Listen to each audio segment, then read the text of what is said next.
Greetings, comrade. Mother Russia sends her regards. You expect me to beg, human? No, little Furon. I expect you to die. Destroy All Humans 2 took place 10 years after the events of the original, and with America left conquered and Crypto taking over as president, the rest of the world got suspicious, in particular Russia, and in particular the KGB. Now, whereas the original game had more of a 50s B-movie sci-fi theme, this one played out more like a cheesy spy movie.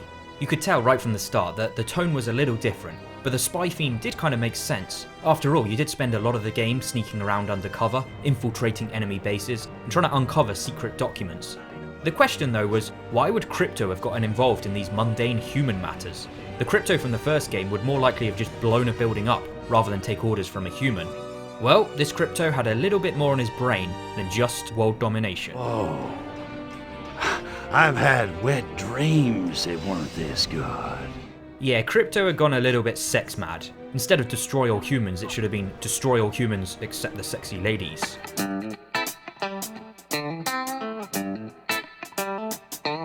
He was out to impress and so worked alongside various spies and government agents to try and stop the communists from taking over the world and undoing all of his hard work. An alien?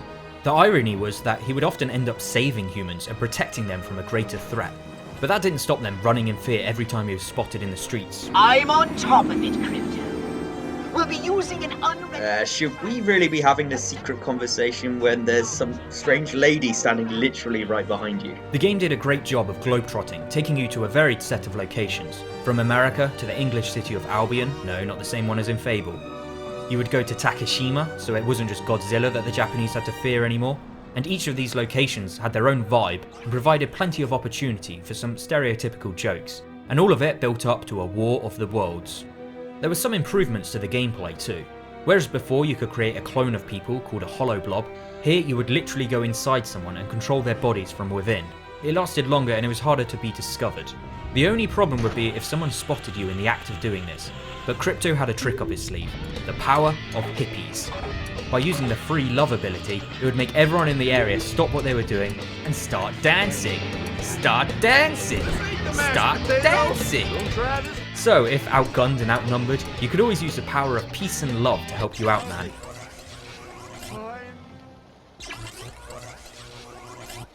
I guess he just turned into a pacifist halfway through the fight. You no longer had to search around for ammo, but instead could just create your own by transmogging something, basically crushing it down to nothing. And the sorcerer could now abduct people, take their genes and then combine them to give you various bonuses. DNA upgrades were gone, so there were no more sucking out human brains. Instead, you were rewarded with power cells for completing missions, which you could use to upgrade. Speaking of missions, the side missions that you could do were a vast improvement on the original. Here, they were fleshed out enough to make them feel like they could have been main missions, whether it's trying to encourage people to worship the ancient alien god Arkvoodoo, or simply trying to ruin people's lives. You'd want to do these odd jobs as much as you would the main story. The only problem was there was a lot of talking in between missions. These dialogue sections, while often funny, would go on and on, leaving your trigger fingers itchy for action.